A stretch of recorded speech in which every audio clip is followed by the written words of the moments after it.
gene-specific drug, many other cancers, lung cancers, breast cancers, melanomas.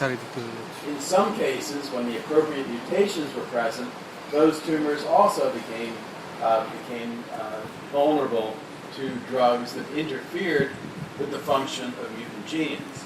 Let me show you one example of a cancer that my own lab has worked on for now over 15 years, lung adenocarcinoma, which is responsible for the majority of lung cancers throughout the world. Lung cancer is the most common lethal cancer in humans.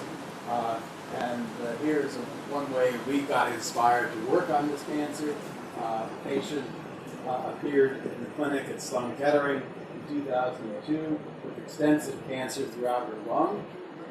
And this cancer was treated with a drug that inhibits the activity of a mutant form of a gene called the epidermal growth factor receptor gene that has a mutation that makes its kinase activity extremely active. When treated with a drug like gefitinib, one of several drugs now available for treating this cancer, within days, the patient gets up, walks around, goes back to work. The lung X-ray shows clearance of the tumors. The tumors have disappeared. Now, this is not a situation which actually rarely leads to a cure of the cancer. It kills many of the cancer cells. It restores people's health for a period of time that may last up to a few years. But almost always these cancers treated with targeted therapies relapse because additional mutations occur to convert drug resistance, that is resistance to treatments with agents like gefitinib.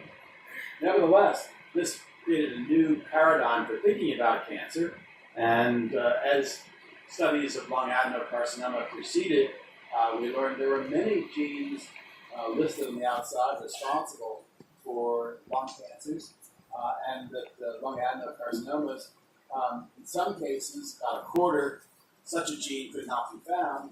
About 30% have mutations in a gene called the Kirsten-Ras gene, a gene for which we don't have targeted therapies. But many other cancers are caused by genes that have enzymatic activities, and in all those cases, there are drugs that have been identified that will cause dramatic remissions of these cancers.